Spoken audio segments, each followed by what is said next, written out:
El nacimiento de Samuel. La historia de Samuel comienza con su madre, Ana, quien era estéril y profundamente afligida por no poder tener hijos. Ana oró fervientemente a Dios en el templo de Silo, pidiendo que le diera un hijo y prometiendo dedicarlo al servicio de Dios. En respuesta a su oración, Dios la bendijo, y Ana concibió a Samuel. Cumpliendo su promesa, Ana llevó a Samuel al templo cuando era apenas un niño pequeño, para que fuera criado bajo la tutela del sacerdote Elí.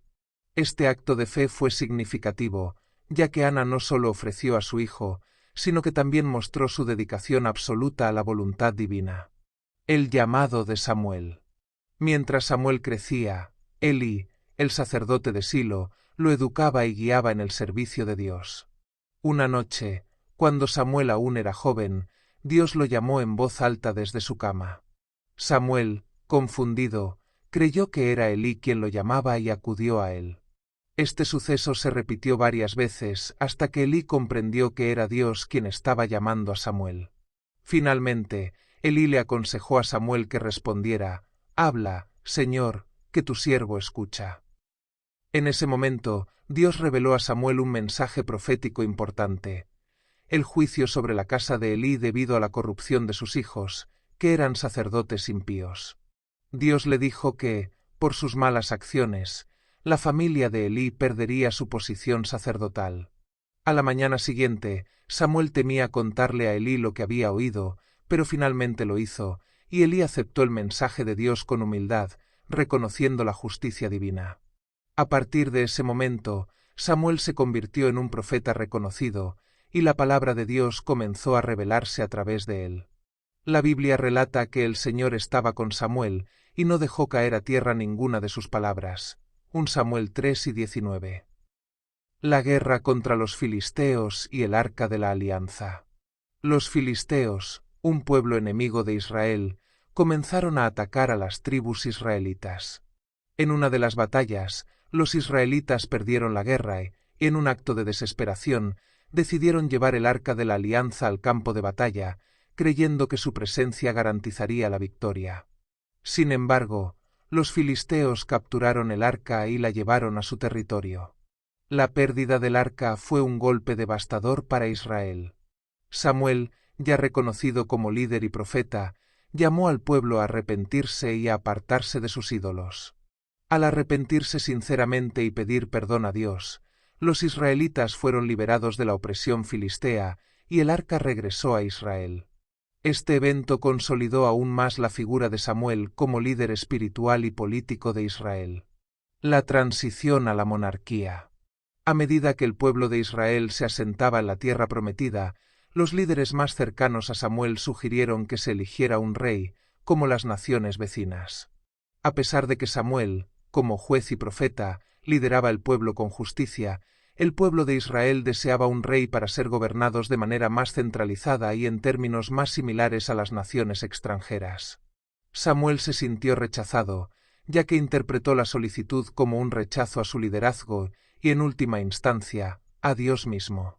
Sin embargo, Dios le dijo a Samuel que no era él a quien rechazaban, sino a Dios, y le instruyó para que ungiera a un rey.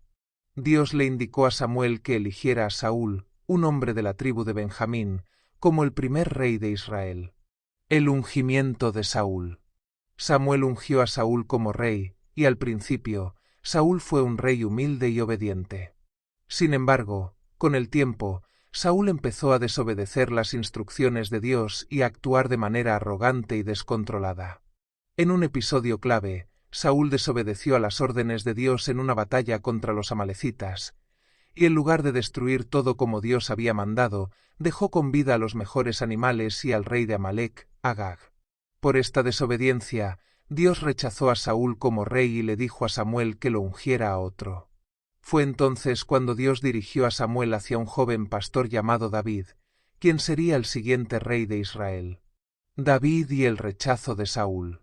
David, un joven valiente y lleno de fe en Dios, se convirtió en un gran líder y guerrero. La famosa historia de David y Goliat, donde el joven David derrota al gigante filisteo Goliat con una piedra y una honda, se convirtió en uno de los episodios más épicos de su vida.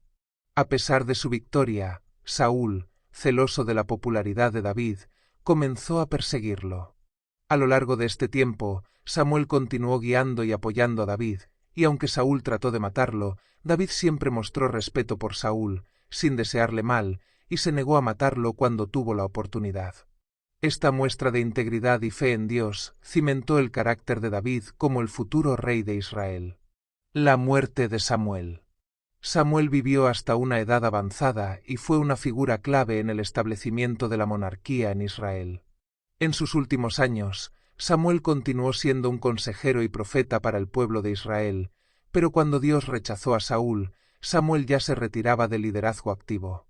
Samuel murió, y su muerte marcó el fin de una era en Israel, una era de jueces y profetas. El pueblo lloró profundamente su partida, ya que era un líder justo y fiel a Dios. Su legado perduró a través de las generaciones, ya que fue instrumental en la transición hacia la monarquía en Israel y en la instauración de David como el rey elegido por Dios. El legado de Samuel. El legado de Samuel es indiscutible. Como profeta, líder y juez, Samuel fue un instrumento clave en la historia de Israel. Su vida refleja el compromiso con Dios y con el pueblo, su valentía para enfrentar la corrupción y su fidelidad a la palabra divina. Samuel fue una figura puente entre el sistema de los jueces y el establecimiento de la monarquía, y su obra preparó el terreno para la grandeza del reino de David. La historia de Samuel es una lección sobre la obediencia a Dios, el coraje para hacer lo correcto y la importancia de seguir la voluntad divina incluso en momentos de adversidad.